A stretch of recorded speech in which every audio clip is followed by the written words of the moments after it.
Ma mère s'est moquée de mon salaire.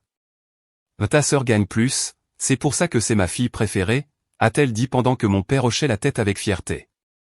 Alors je leur ai dit, alors que ta fille dorée paie vos factures. Merci d'être ici avec moi aujourd'hui. J'espère que tu passes une belle journée, où que tu sois. J'aimerais que tu écrives dans les commentaires de quelle ville ou de quel pays tu nous regardes et quelle heure il est chez toi. Maintenant, commençons notre histoire ensemble. Je m'appelle Itzel, j'ai 33 ans et je suis infirmière en pédiatrie. Ma vie, jusqu'à récemment, se mesurait en garde de 12 heures, en odeur d'antiseptique imprégnée sur ma peau, et dans le silence fatigué de mes retours à la maison. Mais cette nuit-là, le silence s'est brisé pour toujours. Nous étions à table dans la salle à manger. Le poulet rôti que j'avais acheté au supermarché en rentrant du travail était à moitié mangé au centre de la table. L'odeur du romarin et de l'ail remplissait l'air, une odeur qui d'habitude me réconfortait, mais qui, ce soir-là, semblait lourde, étouffante. Ma mère, Elena, n'avait pas touché à son assiette. Elle fixait l'écran de son téléphone qu'elle tenait d'une main, tandis que de l'autre, elle faisait de grands gestes. Sur l'écran, le visage parfaitement maquillé de ma petite sœur, Valeria, souriait depuis une plage à Cancun. « Regarde ça, Roberto » s'exclama ma mère en poussant le téléphone vers le visage de mon père. Valeria vient de signer avec une marque de maillot de bain. Ils vont la payer pour voyager à Los Cabos le mois prochain. Ce n'est pas incroyable? Mon père, Roberto, ajusta ses lunettes et hocha la tête avec une fierté qu'il ne m'avait jamais donnée à moi. « C'est ma fille » murmura-t-il la bouche pleine de purée de pommes de terre. J'ai toujours su qu'elle irait loin. Elle a de la vision, pas comme d'autres.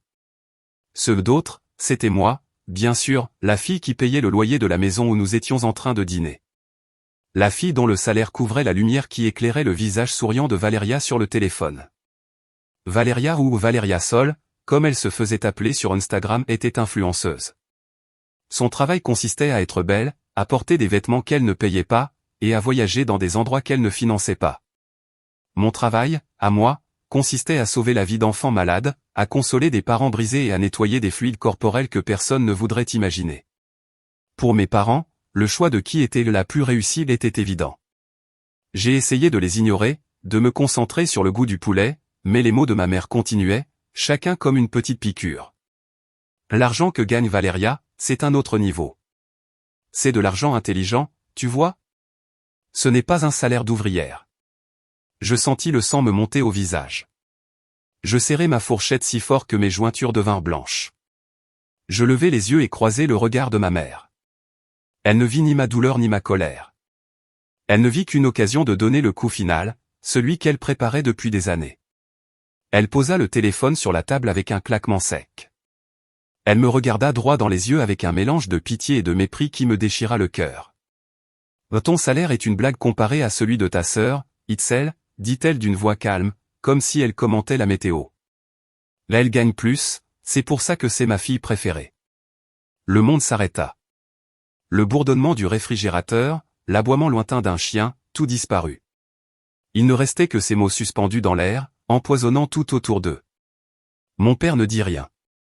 Il hocha simplement la tête encore une fois, avec ce sourire fier, comme si ma mère venait de dire la chose la plus logique du monde. Je n'eus pas envie de pleurer. Je ne ressentis ni rage ni tristesse. Je ne ressentis rien. Juste un vide froid, absolu. C'était comme si une partie de moi, celle qui avait passé 10 ans à chercher désespérément leur approbation, venait de mourir. Je posai la fourchette et le couteau sur l'assiette, dans un bruit léger. Le son sembla résonner dans le silence assourdissant.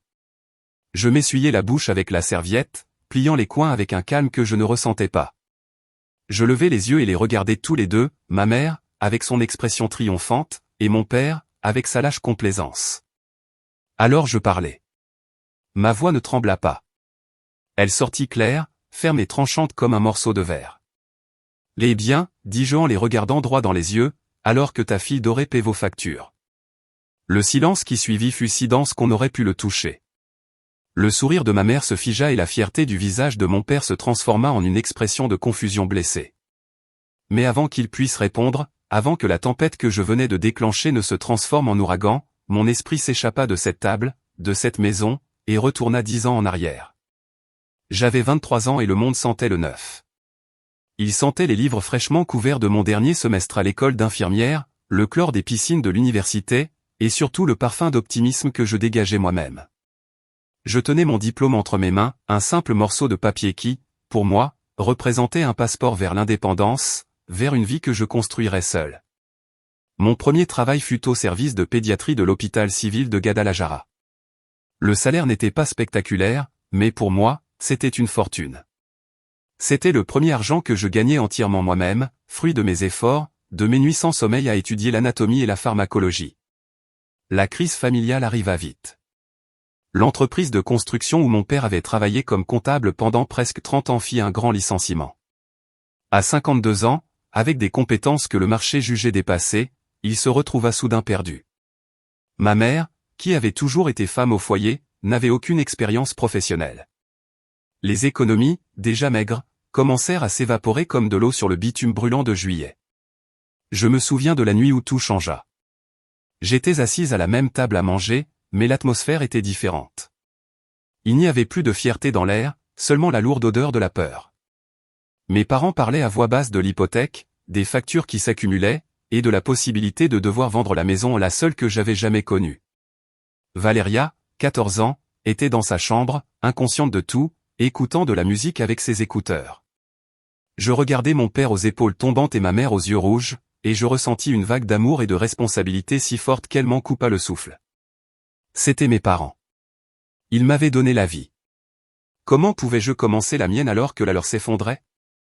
Je peux aider, dis-je, la voix plus assurée que je ne l'étais vraiment. J'ai un salaire stable maintenant. Je vais m'occuper des dépenses de la maison, le loyer, l'électricité, l'eau, la nourriture, tout. Vous, concentrez-vous juste sur le fait d'aller mieux. Ma mère leva les yeux, les larmes plein les yeux. Elle se leva, fit le tour de la table et me prit dans ses bras avec une force qui me surprit. Elle posa sa tête sur mon épaule et sanglota. « Tu es notre ange gardien, Itzel. » Notre ange, me murmura-t-elle à l'oreille. Mon père s'approcha et posa une main sur mon épaule, la serrant avec reconnaissance. Cette nuit-là, je me sentis comme une héroïne. Je me sentis adulte, capable, importante. Je m'endormis en pensant que je faisais ce qu'il fallait, que je réunissais ma famille, que je la sauvais du gouffre. Je ne savais pas que je ne construisais pas un pont, mais que je forgeais mes propres chaînes. Les mots de ma mère, « Tu es notre ange », devinrent le carburant qui me fit avancer pendant les 10 années suivantes. Je m'accrochais à ce souvenir, à cette sensation d'être nécessaire, d'être la sauveuse. Je l'utilisais comme un bouclier contre la fatigue, contre les doubles gardes, contre les vacances que je ne pris jamais et les rêves que je repoussais indéfiniment.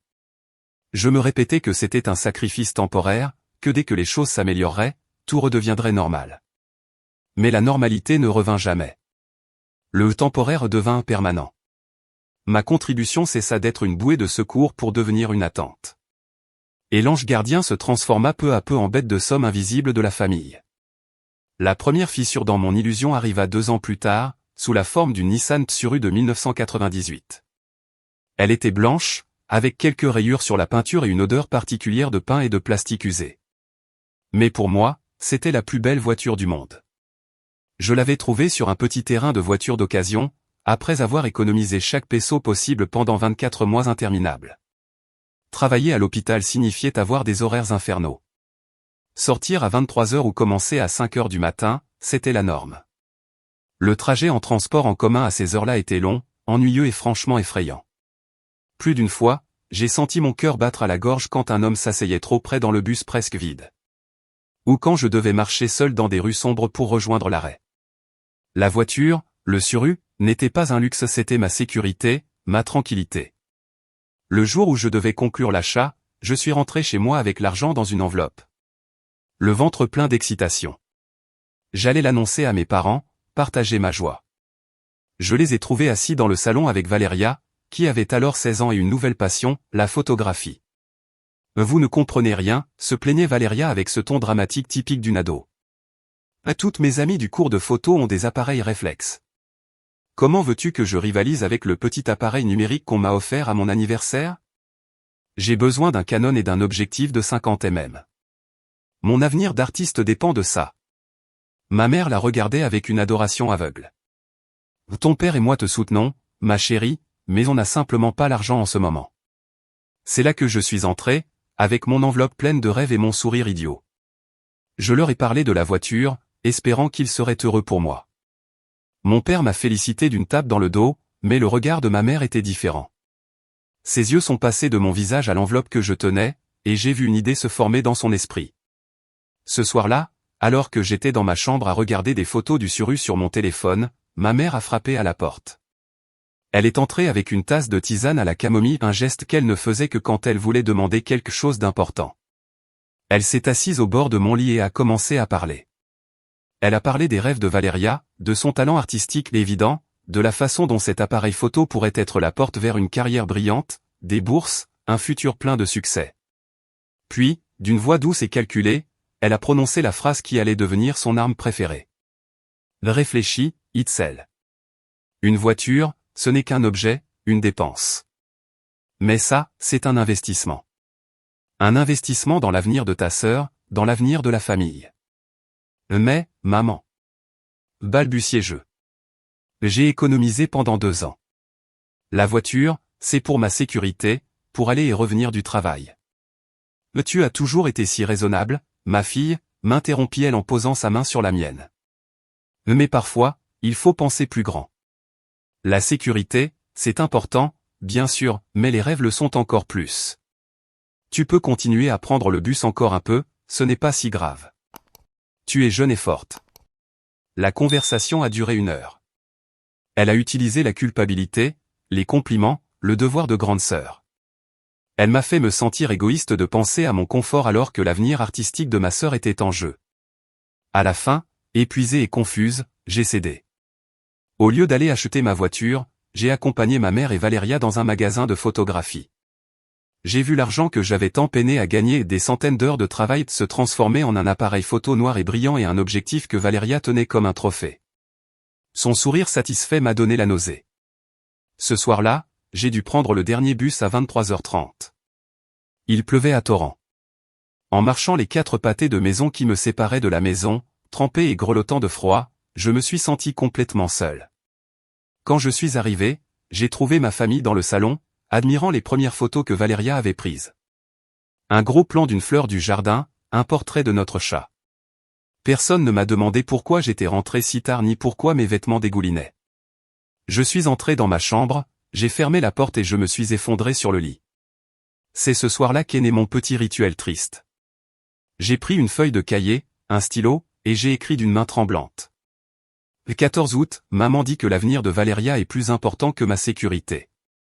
Aujourd'hui, mon rêve est devenu un appareil photo Canon. J'ai plié la feuille et l'ai rangée dans une vieille boîte à chaussures cachée au fond de mon placard. C'était la première pièce de mon musée de la douleur. 3 ans ont passé. 3 ans de double garde, de pieds endoloris, de bus à minuit, et de voir l'appareil Canon prendre la poussière dans le placard de Valéria après la première excitation.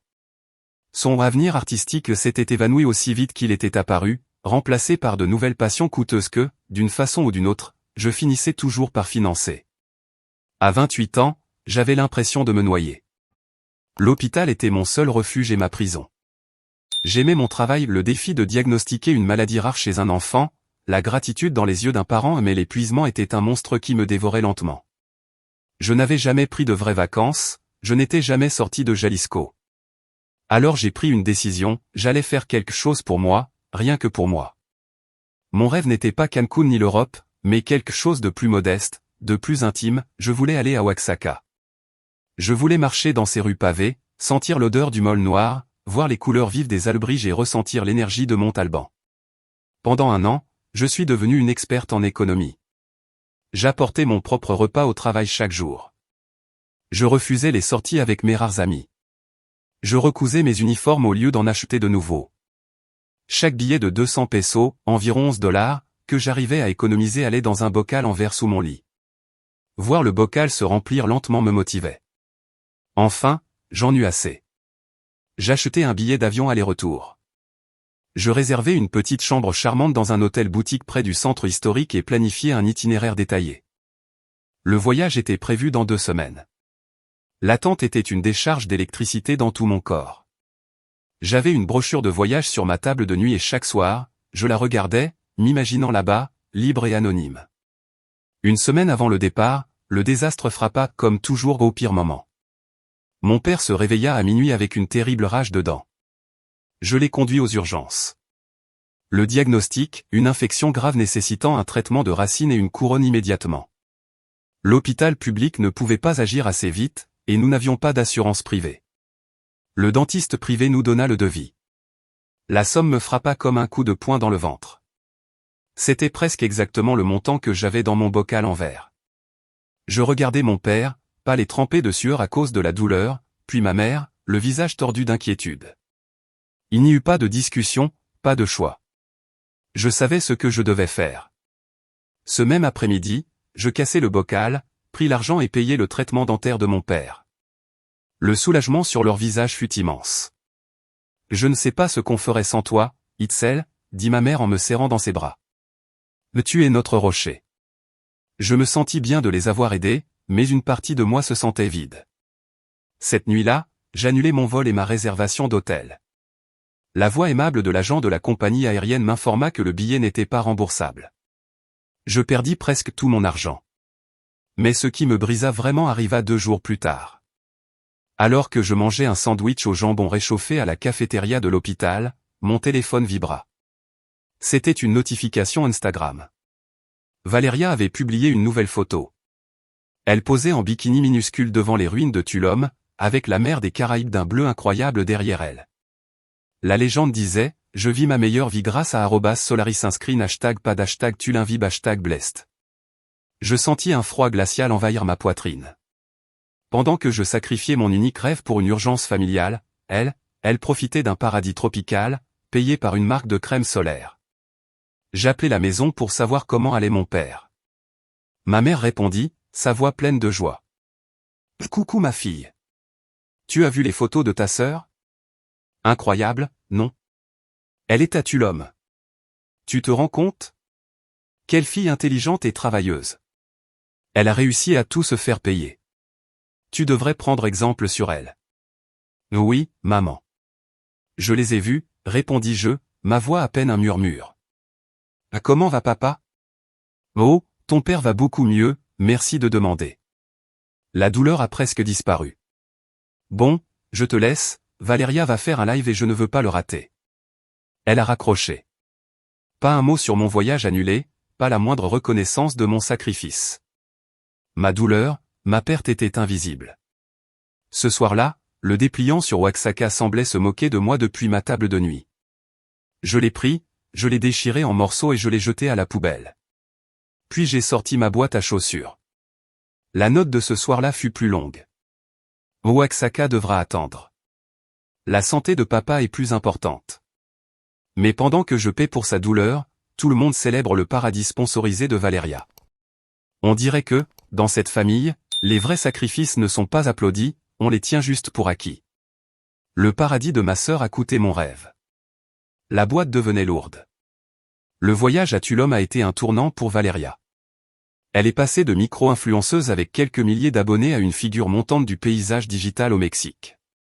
Les marques ont commencé à la remarquer. D'abord, des crèmes solaires et des maillots de bain, puis des thés et détox, des coques de téléphone et des vêtements de fast fashion. Sa présence à la maison a changé. Elle n'était plus l'ado boudeuse qui se plaignait de son appareil photo. Elle était devenue une créatrice de contenu avec un agenda chargé de collaborations et d'activations de marques. La maison s'est transformée en studio photo personnel. Le jardin, le salon, et même ma chambre sans demander la permission devenaient des décors pour des séries de photos. Et mes parents sont devenus ses fans les plus fervents, les présidents de son fan club. Leur conversation ne tournait plus autour des infos ou des voisins, mais autour de l'engagement de Valéria. Du nombre de j'aime de sa dernière publication, des commentaires de ses abonnés. « Tu as vu, Roberto, disait ma mère, téléphone en main, à l'heure du repas. La photo de Valéria avec la robe bleue a déjà 5000 j'aime. 5000. Et une fille lui a écrit, « Je veux être comme toi. » Mon père acquiesçait la bouche pleine et disait des choses comme « Elle a un don pour ça. Elle est née pour briller. » Ma vie, en comparaison, leur paraissait de plus en plus grise, plus banale. Mon travail, qu'ils trouvaient autrefois noble, était devenu une source de honte. Un soir, Je suis rentré particulièrement épuisé.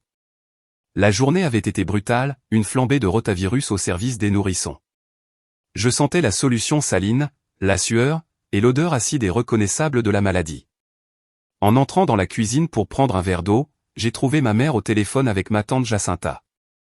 Sa voix était un chuchotement conspirateur. Non, eh bien, Itzel vient juste d'arriver. Oui, avec sa tête habituelle. Fatiguée, et ça sent l'hôpital. Ah, sœur, parfois elle me fait de la peine. Sa vie est si triste, toujours parmi les malades. Alors que Valéria, elle vit. Rien que de la beauté, rien que de la joie autour d'elle. J'ai fait semblant de n'avoir rien entendu. J'ai rempli mon verre et je suis sorti de la cuisine, mais ces mots sont restés en moi comme des échardes sous la peau. Ma vie, dédiée à prendre soin des plus vulnérables, était triste. La vie de ma sœur, dédiée à vendre une illusion de perfection, était joie. Le fossé entre nous est devenu abyssal. Pendant que je raccommodais mes chaussures de travail, Valéria recevait presque chaque jour des colis de vêtements et de maquillage gratuits. Pendant que je mangeais les restes de la veille dans la salle de pause de l'hôpital. Elle publiait des stories dans des restaurants à la mode, avec des plats dont je ne pouvais même pas prononcer le nom. Et bien sûr, malgré ses revenus en hausse, elle n'a jamais versé un seul peso pour les dépenses de la maison. Pourquoi faire, a-t-elle dit un jour quand je le lui ai suggéré avec beaucoup de tact. Toi, tu t'occupes déjà de ça, non? Et puis, moi, je dois réinvestir dans ma marque personnelle. Tu sais combien ça coûte de maintenir cette image. La situation est devenue intenable. Je me sentais seul, invisible, et profondément amer. La seule personne à qui je pouvais parler était Sabina, l'infirmière chef de mon service, une femme de 45 ans, divorcée. Avec une vision de la vie aussi tranchante que les aiguilles qu'elle manipulait. Un jour, pendant notre pause déjeuner, je me suis effondré. Je lui ai tout raconté, la voiture, le voyage, les remarques de ma mère. La sensation d'être un distributeur de billets avec un stéthoscope. Sabina m'a écouté en silence, mâchant lentement sa salade. Quand j'ai fini, elle a posé sa fourchette, m'a regardé droit dans les yeux et a dit. Itzel, écoute-moi bien. Ta famille ne te voit pas comme une fille. Ils te voient comme un plan de retraite, comme un filet de sécurité. Et ta sœur et leur billet de loterie, leur investissement à long terme. Le problème, c'est que, pour eux, toi, tu as déjà donné tes rendements. Tu es une obligation sur mes ennuyeuses. Ta sœur, elle, c'est l'action à haut risque qui pourrait les rendre riches. Ces mots étaient brutaux, mais étrangement libérateurs. Mais tu n'es pas la méchante de ressentir ça, a-t-elle continué. Mais tu es humaine. Mais comprends une chose, eux ne vont pas changer. La seule qui peut changer cette situation, c'est toi. Jusqu'à quand vas-tu continuer à te brûler pour les garder au chaud? La question de Sabina a résonné dans ma tête. Jusqu'à quand? À ce moment-là, je n'avais pas la réponse. Mais la graine de la révolte, l'idée que je méritais peut-être autre chose que d'être le rocher invisible de la famille, était plantée. Il ne manquait qu'une dernière goutte, une dernière offense pour qu'elle germe. Et cette goutte était sur le point de tomber. La goutte d'eau qui a fait déborder le vase n'a pas été une urgence médicale ni un sacrifice financier. Ça a été quelque chose de bien plus frivole, plus absurde, et donc plus douloureux, une fête. Un mardi après-midi, en rentrant de l'hôpital, j'ai trouvé mes parents qui m'attendaient dans le salon avec une énergie inhabituelle. Ils avaient de larges sourires et un éclat dans les yeux que je ne voyais que lorsqu'ils parlaient de Valéria. Sur la table basse, il y avait un dépliant satiné d'un élégant salon d'événements appelé « La Casona del Angel ». « Itzel, comme je suis contente que tu sois là », s'exclama ma mère en me faisant signe de m'asseoir. « Ton père et moi avons une merveilleuse nouvelle. Nous allons fêter nos 25 ans de mariage. » Je forçai un sourire. « Félicitations. Super. Vous allez faire un dîner ou quelque chose comme ça ?» Mon père a laissé échapper un petit rire. « Un tout petit peu plus grand que ça, ma fille. » Ma mère m'a tendu le dépliant. Je l'ai ouvert. À l'intérieur, des photos de jardins luxuriants, de lustres en cristal, et de tables couvertes de nappes en lin blanc. C'était un endroit cher, très cher. Nous avons décidé que nous méritions une grande célébration, a poursuivi ma mère. Sa voix pleine d'un enthousiasme qui m'a semblé étranger, presque théâtral. Une vraie fête, avec tous nos amis et la famille, pour célébrer notre amour et, bien, pour célébrer la réussite de notre famille. J'ai senti un nœud dans l'estomac.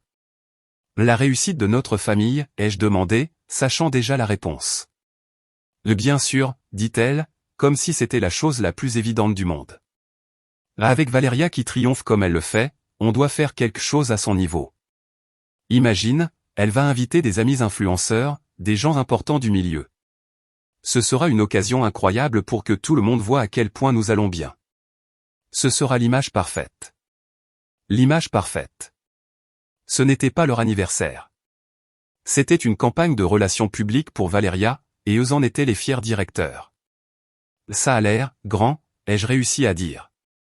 Et comment pensez-vous payer ça? Ma mère m'a regardé avec un sourire condescendant, comme si elle expliquait des maths de base à une petite fille. Elle a pris une feuille posée à côté du dépliant. C'était un devis. Elle l'a déplié et me l'a tendu. Mes yeux ont parcouru la liste. Location de la salle, menu en 3 services pour 80 personnes, open bar national, musique live, décoration florale. À la fin de la page, en gras, le total, 70 000 pesos. Je levai les yeux du papier, à bout de souffle. 70 000 pesos, c'était presque ce que je gagnais en 4 mois de travail épuisant. C'était un montant astronomique. Impossible. Maman, c'est beaucoup trop. On ne peut pas payer ça, dis-je d'une voix légèrement tremblante. Ne dis pas on ne peut pas, Itzel, me corrigea-t-elle doucement. Dis tu ne peux pas. Mais nous, on sait que si, tu peux. Elle me fit un clin d'œil, comme si nous étions complices d'une petite bêtise. Toi, tu t'occupes de ça. Oui. Tu as toujours été le pilier financier de la maison. Et Valéria, eh bien, Valéria sera le visage, l'étoile de l'événement. On fait une bonne équipe, tu ne trouves pas? Toi, tu fournis le travail dur en coulisses, et elle apporte les paillettes devant. Je suis resté sans voix. On me demandait de financer un monument à la vanité de ma sœur. Un théâtre pour que mes parents puissent se vanter d'un succès qui n'était pas le leur et qui était construit sur mon dos.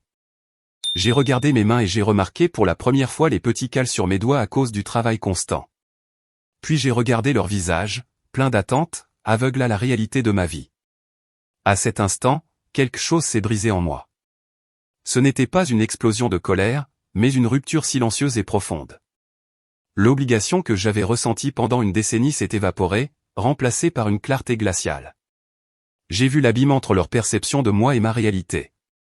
Pour eux, je n'étais pas une personne avec des rêves, des peurs et des limites. J'étais une fonction, une ressource inépuisable.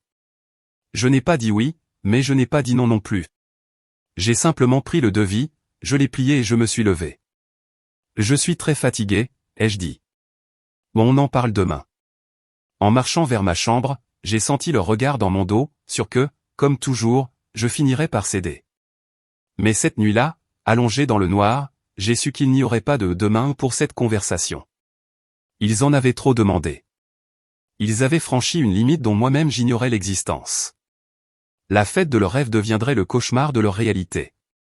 Parfois, la révélation n'arrive pas comme un tonnerre, mais comme un silence assourdissant. Mon moment de clarté absolue et écrasante n'a pas eu lieu au milieu d'une dispute, mais dans l'endroit le plus silencieux et le plus triste de l'hôpital. La salle d'attente des soins intensifs pédiatriques. 2 jours avaient passé depuis la conversation sur la fête. J'évitais mes parents, je partais tôt et je rentrais tard, en utilisant le travail comme excuse. Mais la vérité, c'est que le travail lui-même était devenu un enfer. Nous avions une petite fille de 5 ans, Sophia, qui se battait pour sa vie. Une leucémie agressive était revenue avec une fureur implacable. J'avais été responsable de Sophia lors de sa première hospitalisation 1 an plus tôt. C'était une petite vive, avec de grands yeux curieux qui semblaient en savoir plus sur la vie que moi. Nous avions créé un lien.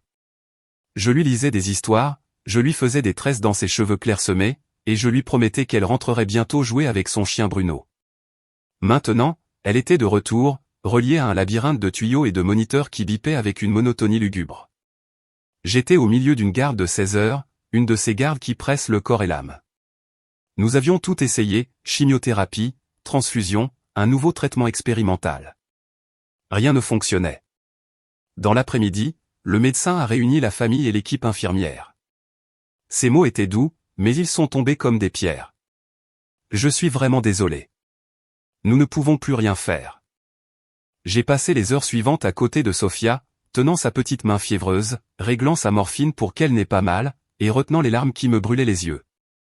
Ses parents étaient détruits, enlacés dans un coin, leur douleur remplissant chaque centimètre de la chambre. Vers 22 heures, le petit cœur de Sofia a cessé de battre. Le silence qui a suivi a été le bruit le plus fort que j'ai entendu de ma vie. Il m'a fallu presque 1 heure pour finir les papiers, préparer le corps de la petite avec le plus grand respect et la plus grande dignité possible. Et laisser aux parents un dernier moment seul avec leur fille. Quand je suis finalement sorti de la réanimation, j'avais l'impression d'avoir vieilli de 10 ans. J'étais creuse, vide, une coquille de personne. J'ai conduit jusqu'à la maison comme en transe. Je ne me souviens pas de la route, seulement du poids insupportable sur ma poitrine. Tout ce que je voulais, c'était atteindre mon lit, me blottir dans le noir et disparaître.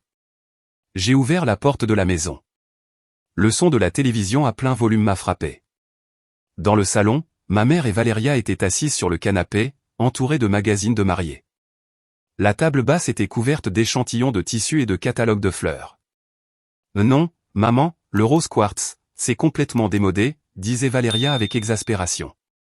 La tendance maintenant, c'est le vert sauge. C'est plus élégant, plus naturel. Et pour ma robe, je pensais à une coupe sirène. Tu crois que ça me fera paraître trop aux courbes? Ma mère la regardait attentivement, en hochant la tête. Tu serais divine avec n'importe quoi, ma reine. Mais tu as raison, le vert sauge est plus sophistiqué. Et si les demoiselles d'honneur portaient du lilas? Je suis resté là, invisible, sur le seuil. Mes vêtements sentaient encore l'asepsie stérile de la mort. Mon âme était en lambeaux à cause de la tragédie que je venais de vivre. Et elles discutaient de la couleur des serviettes pour une fête qui n'existait pas encore. Elles ne m'ont pas vu. Elles n'ont pas senti ma présence chargée de peine. Elles ont continué leur débat, étrangères à tout ce qui n'était pas leur petit monde d'apparence et de futilité. Et c'est là, à cet instant précis, que tout s'est aligné. La rage, le ressentiment, la douleur accumulée en 10 ans se sont cristallisés en une certitude unique et lucide. Nos mondes ne se touchent plus, ai-je pensé. Je vis dans un monde où des enfants meurent et où les cœurs se brisent vraiment. Elles vivent dans un monde où la plus grande tragédie, c'est qu'une couleur de robe ne soit pas à la mode. Ce n'étaient pas de mauvaises personnes, pas au sens traditionnel. Elles étaient simplement, sans importance pour ma survie. Leurs préoccupations, leurs valeurs, leur univers entier m'était aussi étranger que la surface de Mars. Et moi, j'avais passé 10 ans à essayer de construire un pont entre ces deux mondes. Un pont que moi seul bâtissais, entretenais et traversais. C'est fini. À ce moment-là, la décision a cessé d'être une rébellion et est devenue une question de survie. Il ne s'agissait pas de les punir, il s'agissait de me sauver moi-même. D'arrêter de brûler mon âme pour leur offrir une lumière faible et artificielle. J'ai fait demi-tour, je suis sorti de la maison et j'ai fermé la porte sans bruit. Je me suis assise sur la marche de l'entrée, sous la pâle lumière de la lune, et pour la première fois depuis longtemps, j'ai respiré. L'air était froid, mais il paraissait propre, libre. Les jours qui ont suivi mon épiphanie à l'hôpital ont été étrangement calmes. De l'extérieur, je gardais la même routine, travail, maison, dormir. Mais à l'intérieur, une révolution silencieuse était en marche. J'ai commencé à chercher des appartements en ligne, à calculer mon vrai budget sans le poids mort de ma famille. À imaginer une vie différente. L'idée qui autrefois me terrorisait me remplissait maintenant d'une énergie inconnue. C'est pendant l'une de ces nuits de recherche clandestine que je suis tombé sur la vérité. Une vérité qui a ajouté une couche de farce grotesque à toute la situation. Il était presque 2 heures du matin. Je n'arrivais pas à dormir, alors je suis descendu à la cuisine prendre un verre de lait. La maison était complètement sombre, sauf une fine ligne de lumière qui passait sous la porte de la chambre de Valéria. En passant, j'ai entendu sa voix. Ce n'était pas la voix chantante et sûre de Valéria Sol, l'influenceuse. C'était une voix brisée, un murmure paniqué et désespéré. Je me suis arrêté, le cœur battant fort. Je n'avais pas l'intention d'espionner, mais l'angoisse dans son ton m'a paralysé. Non, non, non. Tu ne comprends pas, Fer, disait Valéria. J'ai supposé qu'elle parlait à son amie Fernanda. Ils vont me tuer. Je te jure, ils vont me tuer. La marque de complément vient d'annuler le contrat. Ils disent que mes chiffres sont gonflés, que j'ai acheté des abonnés, et c'était mon plus gros contrat. Il y a eu une pause. J'ai collé l'oreille contre la porte, me sentant coupable, mais incapable de bouger. L'argent. Je n'ai pas d'argent. Je suis noyé de dettes, a continué Valéria, sa voix devenant un sanglot étouffé. Le SUV est en location, faire. Je dois le rendre le mois prochain. La moitié de mes sacs sont des copies de bonne qualité que j'ai achetées en ligne. Et les cartes de crédit, mon Dieu, les cartes. Je dois presque 200 000 pesos à la banque. Je pensais qu'avec le contrat des compléments je pourrais me remettre à flot, mais maintenant je ne sais pas quoi faire. Je me suis éloigné de la porte comme si je m'étais brûlé. Je me suis appuyé contre le mur du couloir sombre, essayant de digérer ce que je venais d'entendre. Le SUV de luxe que mes parents aimaient en montrer était loué. Les sacs de marque dont ma mère se délectait étaient faux. La richesse, le succès, l'empire de Valéria Sol était un château de cartes, une illusion construite sur des dettes et des mensonges. Ma première réaction n'a pas été la joie ni la satisfaction. Je n'ai pas ressenti le plaisir du « je te l'avais dit ». Ce que j'ai ressenti, c'est une vague de nausée, un dégoût profond pour le niveau de tromperie qui imprégnait ma maison. Toute l'adoration de mes parents, toute leur cruauté envers moi, tout le mépris pour mon travail honnête et mon salaire misérable, tout était basé sur une fantaisie. Ils avaient mis leur foi et leur amour dans un mirage, dans une construction creuse faite pour récolter des likes. Et Valéria, pour la première fois depuis des années, j'ai ressenti une pointe de quelque chose qui ressemblait à de la pitié pour elle. Ce n'était pas une méchante froide et calculatrice. C'était une enfant effrayée, coincée dans la cage dorée qu'elle avait elle-même construite pour plaire à nos parents. Elle s'était transformée en produit, et maintenant le produit était défectueux et sur le point d'être retiré. Elle aussi était une victime, d'une manière différente et plus tordue, du même système familial toxique qui m'avait écrasé. Mais cette pitié n'a duré qu'un instant, remplacée par une résolution d'acier. Cette révélation ne changeait pas mes plans, elle les solidifiait. Mon départ n'était plus seulement un acte d'auto-préservation, mais un acte de justice poétique. J'allais enlever le filet de sécurité, laisser le château de cartes s'effondrer sous son propre poids, et les obliger tous à affronter la vérité brute et laide qu'ils avaient ignorée si longtemps. Je suis retourné dans ma chambre sans bruit, sans plus aucune envie de boire du lait. Je me suis assise devant mon ordinateur et j'ai ouvert la page des petites annonces immobilières. Je ne cherchais plus un appartement pour un jour. Je cherchais mon nouveau chez moi, et j'en avais besoin maintenant. J'ai trouvé un petit appartement dans la colonia Chapalita, abordable, sûr et, surtout, loin, très loin de l'empire de papier de ma sœur et des rêves brisés de mes parents. Le lendemain matin, j'ai appelé pour fixer un rendez-vous. La révolution silencieuse était sur le point de devenir très, très bruyante. Les jours suivants, j'ai eu l'impression de vivre une double vie. Pour ma famille, j'étais la même Itzel qu'avant, la fille silencieuse, l'infirmière épuisée, celle qui écoutait leurs plans pour la fête d'anniversaire de mariage avec une expression neutre. Mais en secret, je devenais l'architecte de ma propre libération. J'ai signé le bail de l'appartement de Chapalita.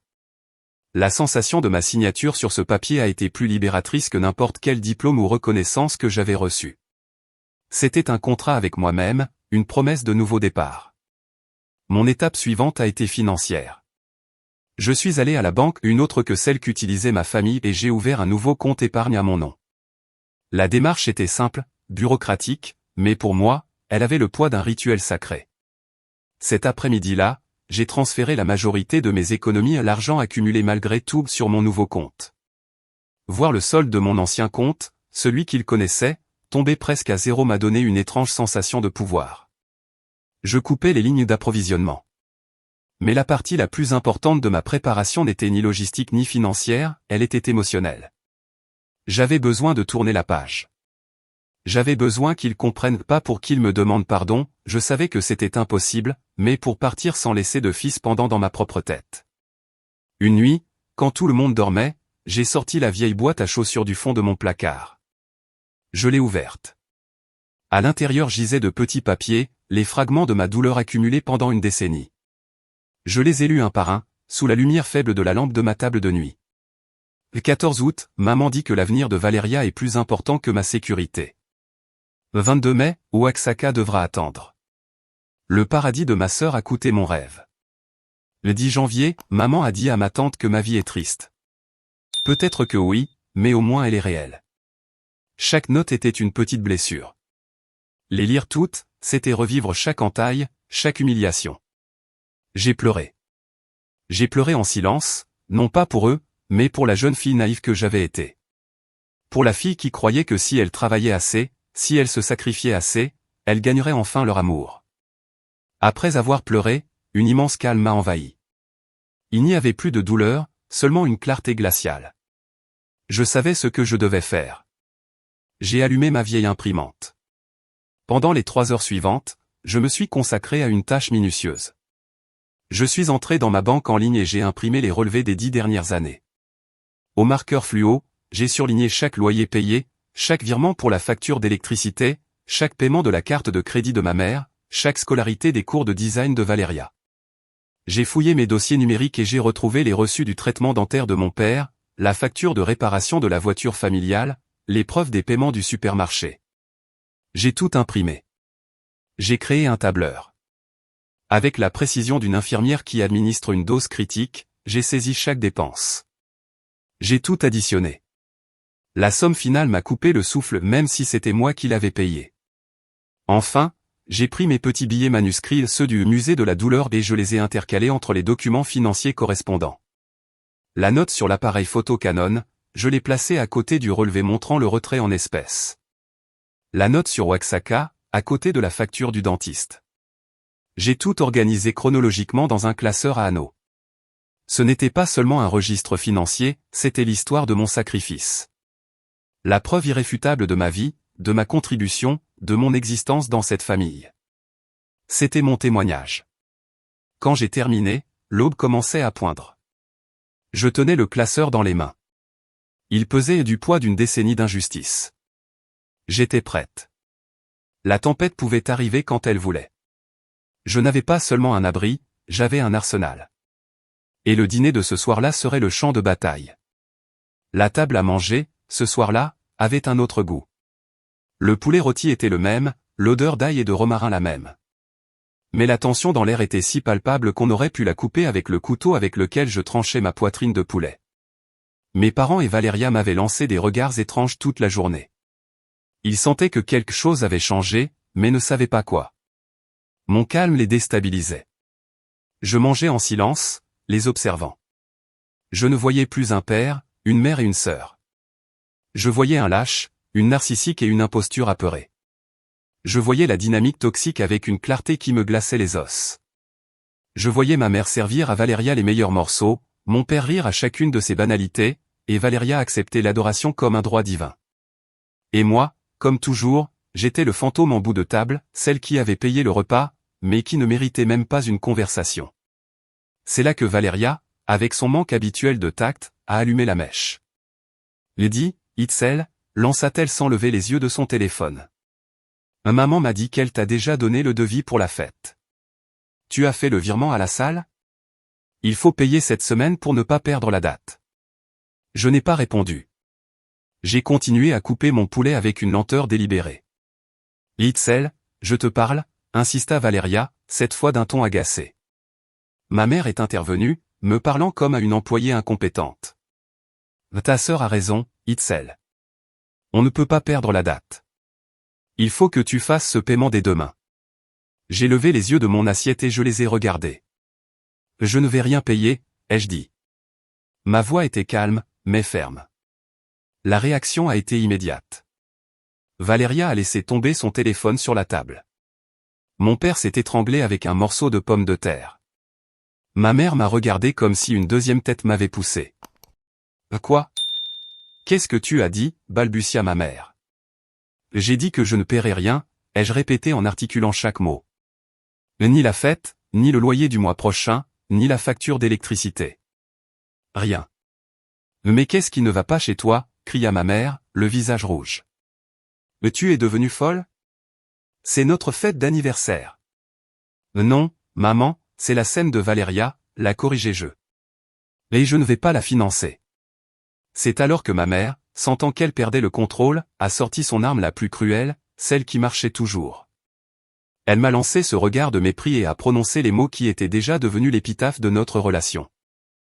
Ton salaire est une blague comparée à celui de ta sœur, Itzel, cracha-t-elle, la voix dégoulinante de venin. Là elle gagne plus, c'est pour ça que c'est ma fille préférée. Mon père a hoché la tête comme une marionnette de ventriloque. Ta mère a raison. Tu devrais être reconnaissante que ta sœur réussisse. Mais cette fois, ces mots ne m'ont pas blessé. Ils n'ont trouvé aucun point faible où s'enfoncer.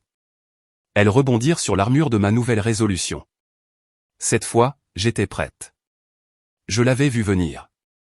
J'ai attendu le coup et, quand il est arrivé, je l'ai simplement laissé passer parce que je savais que ce qui allait suivre allait tout changer. J'ai pris une profonde inspiration. La paix que je ressentais était presque surnaturelle. Je les ai regardés, tous les trois, leurs visages remplis de colère et de confusion, et j'ai prononcé la phrase que je répétais dans ma tête depuis des jours. Eh bien, dis-je, une petite et triste sourire se dessinant sur mes lèvres. Alors que ta fille dorée paie vos factures. Comment oses-tu nous parler comme ça, rugit mon père en frappant la table. Respecte ta mère. Présente tes excuses tout de suite. Je n'ai pas répondu. Ma voix, glaciale, coupe à l'air. Je ne m'excuserai pas. Mais puisque vous parlez de respect et d'argent, je pense que c'est le moment parfait pour avoir une conversation. Une conversation que nous aurions dû avoir il y a 10 ans. Je me suis levé de la table, suis allé dans le couloir où j'avais laissé mon sac, et j'ai sorti le classeur lourd à anneaux. Je suis revenu et je l'ai laissé tomber au centre de la table dans un bruit sourd et définitif. Qu'est-ce que c'est ? Demanda ma mère avec méfiance. Ceci, dis-je en ouvrant le classeur, c'est mon respect, c'est mon travail, c'est ma vie. Et ce soir, vous allez lire chaque page. Le classeur ouvert sur la table paraissait un objet étranger, déplacé au milieu des assiettes à moitié pleines. Mes parents et Valéria le regardaient avec un mélange d'incompréhension et d'inquiétude. Je ne vais pas regarder tes idioties, dit ma mère en croisant les bras. Je veux des excuses. Mais tu n'en auras pas, répondis-je calmement. Mais tu auras la vérité. D'un geste délibéré, je tournai le classeur vers eux. La première page était une feuille de calcul imprimée, avec des lignes et colonnes précises. En haut, en grosses lettres. Résumé des contributions familiales au Itself-Lore 2015 à 2025. Commençons par les bases, dis-je, ma voix prenant le ton professionnel que j'utilisais pour expliquer un diagnostic aux parents de mes patients. Page 1, le loyer. Ici, vous pouvez voir 120 paiements mensuels consécutifs, correspondant à la location de cette maison. Le total ajusté avec l'inflation s'élève à 480 000 pesos. La couleur disparut du visage de mon père. Il était comptable, il comprenait les chiffres. Je tournai la page. Page 2, les services. Électricité, eau, gaz, internet et téléphone. Une moyenne de 2500 pesos par mois, multipliée par 120 mois. Cela nous donne un total de 300 000 pesos. La bouche de ma mère était entr'ouverte. Elle fixait les chiffres comme s'ils étaient écrits dans une langue étrangère. Page 15, continuai-je, en sautant plusieurs pages remplies de reçus de supermarché. Dépenses médicales majeures ou plutôt leur absence. Ici, la facture du traitement de racine de papa il y a 7 ans, 25 000 pesos. Et ici, les reçus des médicaments pour ton hypertension, maman, environ 60 000 pesos au fil des années. Ma voix était monotone, implacable. Pas d'émotion. Juste des faits. Je tournais encore la page. Page 27, éducation et développement professionnel. Ici, nous avons un concept intéressant, les frais de scolarité et le matériel pour 3 cours différents de design graphique, de photographie et de marketing digital pour Valéria. Un total de 85 000 pesos. Je levai les yeux vers ma sœur. Son visage, d'ordinaire bronzé et éclatant, était maintenant pâle et trempé de sueur. Et bien sûr, la caméra Canon et l'équipement, pour 35 000 pesos argent que j'ai retiré le même jour où j'avais rendez-vous pour acheter ma première voiture. Je sortis le petit papier que j'avais intercalé à cette page, le dépliai et le lus à voix haute. Le 14 août, maman dit que l'avenir de Valéria est plus important que ma sécurité. Ma mère haleta comme si je venais de la gifler. Je continuai sans pitié. Et ainsi de suite, réparation de la voiture familiale, vêtements et fournitures scolaires de Valéria au lycée, dette de carte de crédit de maman que j'ai dû régler 2 fois pour éviter les appels des huissiers. Je tournai jusqu'à la dernière page. Ce qui nous amène au total général. Je fis une pause, laissant le silence s'installer. Durant les 10 dernières années, mon salaire de blague, comme tu l'appelles maman, a contribué à hauteur de 1 582 450 pesos à ce foyer. Je laissai le chiffre flotter dans l'air. 1,5 million de pesos. Mon salaire d'ouvrière, continuai-je, ma voix tremblante non de faiblesse, mais de rage contenue. À payer le toit au-dessus de vos têtes, la nourriture que vous mangez, les vêtements que vous portez, et l'éducation qui a permis à ma sœur de commencer sa carrière de mensonge. Ma vie triste a financé votre joie. Personne ne bougea. Personne ne respira. Ils étaient paralysés, piégés dans la lumière crue et indiscutable des chiffres. La narration qu'ils avaient construite depuis 10 ans, celle de la fille brillante et de la fille ratée, venait de s'effondrer contre le mur de la réalité. Donc non, dis-je en refermant le classeur d'un coup sec qui les fit sursauter. Je ne vais pas payer 70 000 pesos pour une fête célébrant une illusion. J'ai déjà payé mon entrée dans cette famille 22 fois ce montant. Ma dette est soldée. La vôtre, elle, est profondément dans le rouge. Je pris mon assiette, encore à moitié pleine, me levai et la portai à la cuisine. De dos, alors que j'ouvrais le robinet, j'entendis un premier sanglot étouffé. Il venait de ma mère. Mais ce n'était pas un sanglot de regret, c'était celui de quelqu'un à qui on vient d'arracher son jouet préféré. Je déposai l'assiette dans l'évier et retournai dans la salle du crime. L'atmosphère avait changé. Le choc initial se transformait en désespoir, puis en accusation. Ma mère, le visage ravagé par des larmes de frustration, parla la première mais pas à moi. Elle se tourna vers Valeria, son ancre, son idole, son dernier espoir.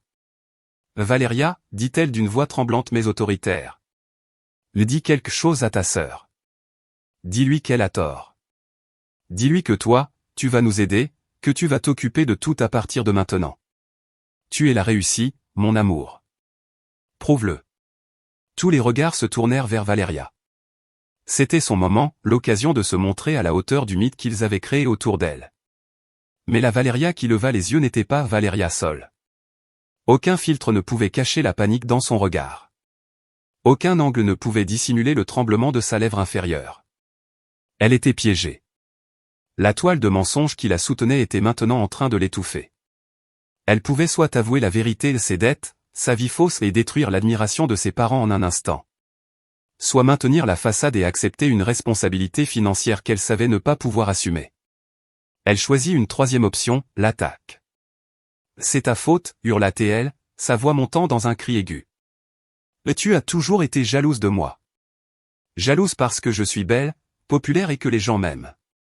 Tu ne supportes pas que j'ai du succès pendant que tu pourris dans ta vie misérable d'hôpital. Tu fais tout ça juste pour m'humilier. T'humilier, répondis-je, ma voix d'un calme dangereux. Je n'ai pas besoin de t'humilier, Valeria. Tes dettes de carte de crédit le font déjà. Où veux-tu qu'on parle du SUV en location? Le coup fit mouche. Le visage de Valeria se déforma, mélange de rage et de panique. Mais avant qu'elle ne puisse répliquer, mon père, resté jusque-là figé dans un silence de pierre, prit enfin la parole. Il s'adressa à Valeria, et pour la première fois depuis des années, j'entendis dans sa voix une nuance de doute. « Est-ce vrai, Valeria » demanda-t-il presque dans un murmure. « Ce que dit ta sœur, est-ce vrai? Que tu pourrais aider? Que tu pourrais payer la fête ?» C'était la question ultime. L'épreuve finale. La dernière chance pour la fille dorée de prouver sa valeur. Valeria regarda mon père, puis ma mère, leur visage plein d'attente et de foi pathétique. La pression était trop forte. La bulle de sa réalité soigneusement construite éclata. « Laissez-moi tranquille » cria-t-elle en se levant d'un bond. « Vous tous. Je ne vous dois rien. L'argent que je gagne est à moi. À moi, vous comprenez? J'en ai besoin pour ma marque, pour mon image, pour ma vie. Je ne vais pas le gaspiller pour payer vos stupides factures ou vos fêtes ridicules. Si vous voulez de l'argent, demandez-lui à elle. » Elle me pointa du doigt d'une main tremblante. « C'est elle qui paie toujours, la bête de somme qu'elle continue donc. » Le silence qui suivit fut absolu. Profond. Un gouffre. Les mots de Valeria, égoïstes et cruels, restèrent suspendus dans l'air. Empoisonnant les derniers restes de la fantaisie de mes parents. La fille dorée ne se contentait plus de refuser d'aider. Elle les insultait, traitant leurs rêves de ridicules. Je les avais jetés. Ma mère regardait Valeria les yeux écarquillés, comme si elle voyait une inconnue. L'adoration s'était brisée, remplacée par une incrédulité blessée. Mon père, lui, baissa simplement les yeux vers son assiette, le visage figé en masque de défaite. L'idole qu'ils avaient construite avec tant de soin venait de s'effondrer sur eux. Je n'ai pas ressenti de triomphe. J'ai ressenti une profonde et écrasante tristesse. Tristesse pour eux, pour leur aveuglement. Tristesse pour ma sœur, pour son vide. Et tristesse pour moi, pour toutes ces années perdues à chercher de l'amour dans un puits sec. C'était la fin. Je l'ai su, à cet instant. Je me suis levé, ma chaise raclant doucement le sol. Je suis allé dans ma chambre, j'ai pris mon sac, la petite valise déjà prête, et le classeur. Je suis revenu à l'entrée du salon. Ils étaient exactement comme je les avais laissés, figés dans leur dévastation. Voilà votre fille préférée, ai-je dit, la voix douce mais définitive. Vous avez entendu ce qu'elle pense de vous. Je vous souhaite bonne chance. Litzel, non. Chuchota ma mère en tendant la main vers moi. Mais je me tournais déjà. J'ai terminé, dis-je, plus pour moi que pour eux. Ma démission est irrévocable. J'ai ouvert la porte d'entrée. L'air frais de la nuit m'a accueilli comme une promesse. J'ai franchi le seuil vers ma nouvelle vie, sans regarder en arrière. Si tu es toujours là, s'il te plaît, mets un j'aime à la vidéo et commente le chiffre 20 en bas. Comme ça, je saurai que tu m'as soutenu et que tu m'accompagnes sur ce chemin. Ton soutien m'encourage énormément. Commente un et écoute-moi pendant que je continue mon histoire. J'ai refermé la porte derrière moi, et le clic de la serrure a sonné comme le point final de la phrase la plus longue et la plus douloureuse de ma vie. En marchant sur le trottoir vers mon vieux sur la voiture que j'avais finalement pu m'acheter 3 ans après l'histoire de l'appareil photo, j'ai senti une légèreté qui m'a presque fait trébucher. C'était comme si on m'avait enlevé un poids de dessus, un poids dont je n'avais pas compris à quel point il m'écrasait jusqu'à ce qu'il disparaisse. Les semaines suivantes furent un tourbillon de cartons, de démarches administratives, et d'une étrange ivresse de liberté. J'ai emménagé dans mon petit appartement à Chapalita. Les premières nuits furent bizarres. Le silence était presque agressif. J'étais tellement habitué au bruit de fond de ma famille, la télé à fond, les appels de Valéria, les plaintes de ma mère que la paix me déstabilisait. Peu à peu, j'ai commencé à remplir ce silence avec ma propre vie. J'ai acheté une petite cafetière, et l'odeur du café du matin est devenue mon nouveau rituel. J'ai mis une plante sur le balcon, et la voir grandir me donnait une satisfaction simple et pure. J'ai adopté un chat dans un refuge, un tigré orange que j'ai appelé Léon, et ses ronronnements le soir étaient la seule compagnie dont j'avais besoin. Bien sûr, la contre-attaque de ma famille n'a pas tardé. D'abord, les appels sans fin, des dizaines d'appels de ma mère, allant des supplications en larmes aux insultes furieuses. Je n'en ai répondu à aucun. Puis les SMS de mon père, courts et maladroits, faisant appel à un devoir familial que je ne reconnaissais plus ignorer. Valéria a essayé une fois de me contacter avec un message rempli de venin et d'auto-apitoiement. Je l'ai immédiatement bloqué. L'artillerie lourde est arrivée sous la forme de ma tante Jacinta, la sœur de ma mère. C'était la principale singe volante, comme les appelait Sabina, celle toujours prête à faire le sale boulot de ma mère. Litzel, c'est ta tante, dit-elle quand j'ai décroché en reconnaissant son numéro. C'est quoi cette folie dont ta mère me parle? Comment as-tu pu abandonner ta famille comme ça? J'ai respiré profondément, me rappelant les mots de Sabina, tes limites sont à toi, défends-les. Bonjour, tante, répondis-je, la voix calme et ferme. Je n'ai pas abandonné ma famille, je me suis choisi, moi. Après 10 ans, je pense que c'était mon tour.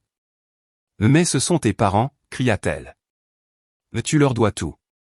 C'est ton obligation de t'occuper d'eux. Quelle fille ingrate. Tante, je t'aime beaucoup, les jeux coupés, mais cette conversation concerne mes parents et moi. Je te remercie de t'inquiéter. Je ne discuterai pas de ma décision avec toi. Mais Itzel? Je dois raccrocher, tante. Bonne journée. Et j'ai raccroché. Raccrocher au nez d'un membre de ma famille fut un acte révolutionnaire. Je me suis senti trembler, pas de peur, mais de puissance. Le pouvoir de dire non. Le pouvoir de tracer une ligne dans le sable et de dire « jusqu'ici ». Mon bien-être commence ici. Un après-midi, en déballant le dernier carton, j'ai trouvé quelque chose au fond. C'était la vieille boîte à chaussures, mon musée de la douleur. Je l'ai ouverte et j'ai regardé les petits papiers. Je les ai lus une dernière fois, mais ils ne ressemblaient plus à des plaies ouvertes. Ils étaient devenus des artefacts d'une vie passée, des reliques d'une personne que je n'étais plus. J'ai pris la boîte, je l'ai portée au conteneur à ordures de l'immeuble, et sans hésiter, je l'ai laissé tomber. Le son mat en touchant le fond fut sourd et définitif. Je n'avais plus besoin de garder une trace de ma douleur. J'étais trop occupé à construire mon bonheur. La vie a continué. Le travail à l'hôpital restait dur, mais désormais je rentrais dans un foyer qui était un sanctuaire, pas un champ de bataille. J'ai recommencé à sortir prendre un café avec mes collègues. Je me suis inscrite à une spécialisation en oncologie pédiatrique, quelque chose que j'avais toujours voulu faire. Je redécouvrais qui était Itzel quand elle n'était ni la fille, ni la sœur, ni la sauveuse, et cette personne, je commençais à l'aimer beaucoup. Plusieurs mois de paix bénie ont passé. Je m'étais tellement plongé dans ma nouvelle vie que mon existence d'avant ressemblait à un rêve fiévreux, une histoire arrivée à quelqu'un d'autre. Le contact avec ma famille était nul. J'avais changé de numéro et demandé aux quelques proches avec qui je parlais encore de respecter ma décision de garder mes distances. La nouvelle, comme souvent, m'est parvenue via Sabina. Elle avait une cousine voisine de mes parents, et dans les quartiers de Guadalajara, les secrets durent moins longtemps qu'une averse d'été. Nous étions au café de l'hôpital, et Sabina m'a regardé avec prudence avant de parler. « Mais tu es sûr de vouloir savoir, Itzel ? Si tu me dis non, on n'en parle plus. » J'ai hésité un instant. Une partie de moi voulait rester dans l'ignorance, protégée dans ma bulle de tranquillité. Mais une autre partie, celle qui avait besoin de boucler le cercle, devait savoir. J'ai hoché la tête. « Bon, commença Sabina en touillant son café. Il paraît que ça ne va pas très bien chez tes parents. La fameuse fête d'anniversaire, bien sûr, a été annulée. Mais ce n'est pas le plus important. Apparemment, ton père n'a pas réussi à trouver un travail stable. Il fait juste quelques petits boulots de comptable à son compte, qui suffisent à peine pour manger. » J'ai écouté en silence, le visage impassible. « Le mois dernier, continua-t-elle, le propriétaire de la maison leur a donné un ultimatum. Ils avaient 3 mois de retard sur le loyer. Il leur a dit que s'ils ne réglaient pas, il lancerait la procédure d'expulsion. J'ai senti une pointe, pas de pitié, mais une étrange mélancolie. Tant d'années à lutter pour garder ce toit au-dessus de leur tête, et en quelques mois ils étaient sur le point de le perdre. « Et Valeria ?» demandai-je, la voix plus rauque que prévu. Sabina a lâché un rire amer. « Va, Valeria, la fille dorée. D'après la cousine, tes parents l'ont bombardée d'appels suppliants, exigeant de l'aide. Et tu sais ce qu'elle a fait ? » J'ai secoué la tête. Elle leur a dit que la pression l'étouffait créativement, qu'elle avait besoin de changer d'air pour protéger sa santé mentale. Alors, il y a un mois, elle a fait ses valises, a déménagé en colocation à Mexico pour développer sa marque. Et elle a bloqué tes parents sur tous ses réseaux et sur son téléphone. L'ironie était si épaisse que je pouvais presque en sentir le goût. La fille qu'ils avaient adorée pour son haut succès et son indépendance les avait abandonnés avec la même logique égoïste qu'il lui avait appris à valoriser. Et la maison, enchaînai-je. Et qu'est-ce qui s'est passé ? Là, ça devient intéressant, dit Sabina en se penchant vers moi.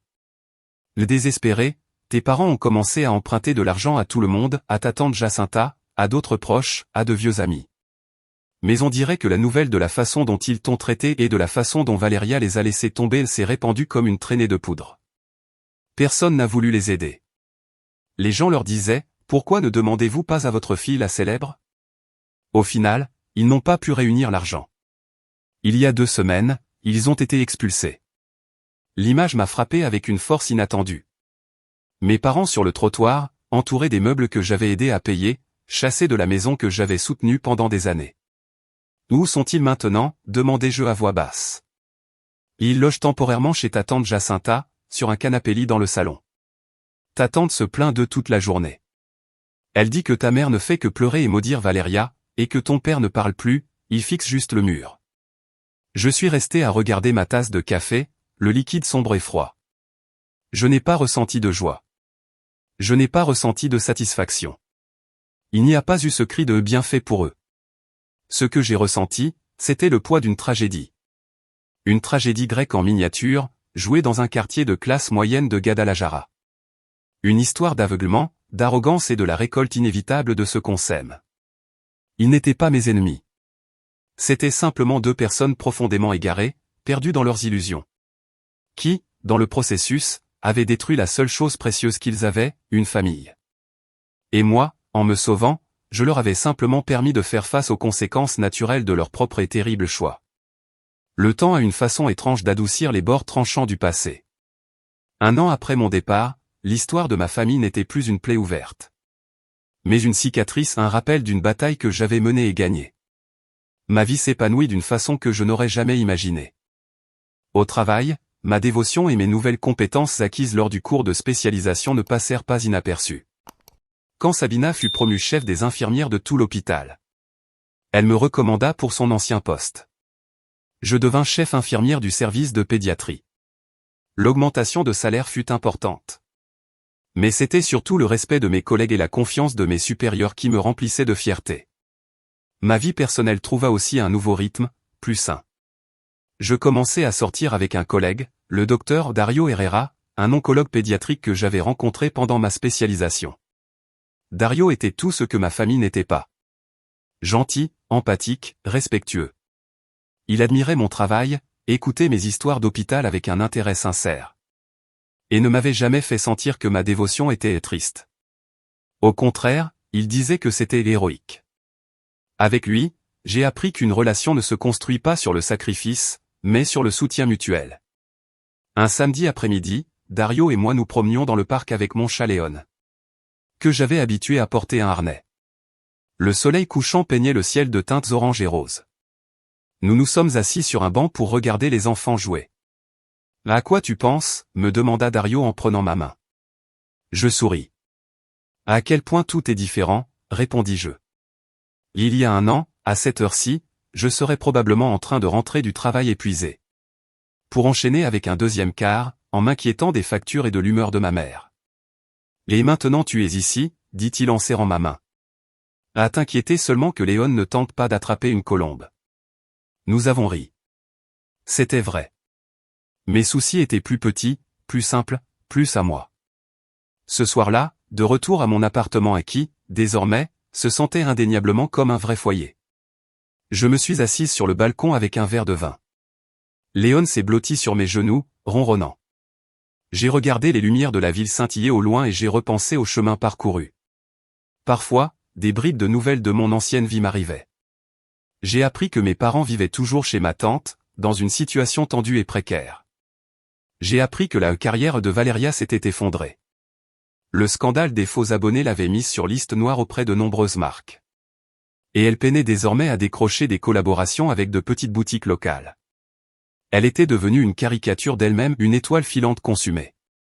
Je ne savais pas s'ils chercheraient un jour à me contacter. Peut-être que le besoin les y obligerait. Ou peut-être que leur fierté ou leur honte serait trop grande. Sincèrement, cela ne m'importait plus.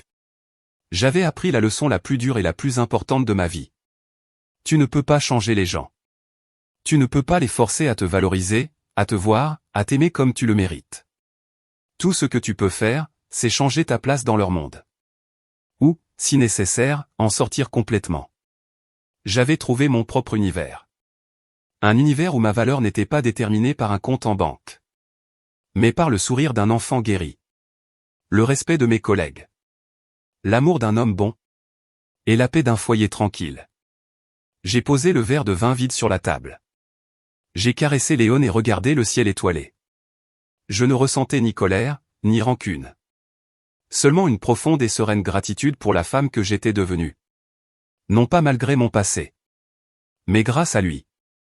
J'avais dû marcher à travers le feu pour découvrir de quoi j'étais faite. Et j'étais faite d'acier. Je sais que j'ai coupé les liens avec les personnes qui m'ont mise au monde. Je sais que beaucoup, en entendant mon histoire, me qualifieraient de mauvaise fille. D'égoïste ou de sans cœur.